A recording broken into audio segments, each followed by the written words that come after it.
Mango shake आज बनाने जा रहे हैं। सबसे पहले आम काटेंगे।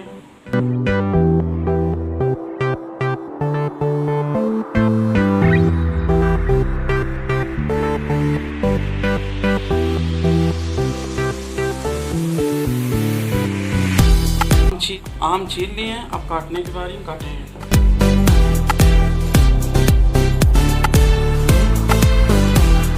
आम कट गए हैं। सबसे पहले दूध डालेंगे, फिर इसका शेक बनाएंगे।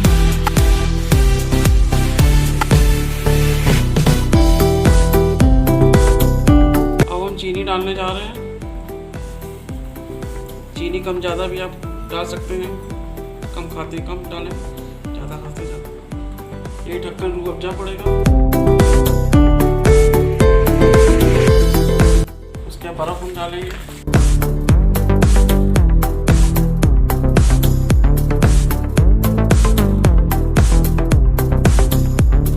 फिर से मिक्सर चलाएंगे। अब तैयार हो गया। अब हम इसको गिलास में डालेंगे।